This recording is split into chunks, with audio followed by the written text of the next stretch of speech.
le disait, après ces frappes russes dans l'ouest de l'Ukraine, ce matin, Varsovie a décidé de fermer ses aéroports proches de la frontière commune. Varsovie qui accuse la Russie de sabotage. Le week-end dernier, une portion de voie ferrée a été en partie détruite par 2 explosions sur une ligne qui permet d'acheminer armes et marchandises vers l'Ukraine. Écoutez depuis Varsovie, Adrien Sarlat. Les informations qu'on a, on les tient du Premier ministre lui-même qui a expliqué hier qu'il était environ 20 h samedi lorsque les charges déposées sur les rails entre Lublin et Varsovie ont explosé. Alors à ce moment-là, le conducteur du train de marchandises qui était en train de rouler dessus ne s'en est pas rendu compte. L'explosion était trop faible, elle n'a fait qu'endommager le sol d'un des wagons finalement.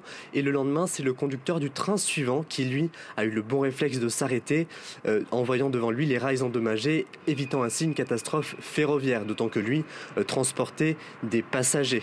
Alors ce n'est pas un hasard si c'est cette portion en particulier qui a été visée par cette tentative d'attentat finalement, puisque Lublin est la ville polonaise la plus proche de la frontière ukrainienne et donc forcément l'axe ferroviaire qui la relie à Varsovie est absolument crucial dans le ravitaillement humanitaire et militaire de l'Ukraine. Et forcément, depuis lundi, tous les regards sont donc tournés maintenant vers Moscou. Voilà ce que l'on pouvait dire à cette heure sur la situation en Ukraine et ses conséquences en Pologne. On y reviendra bien sûr tout au long de cette matinée d'infos.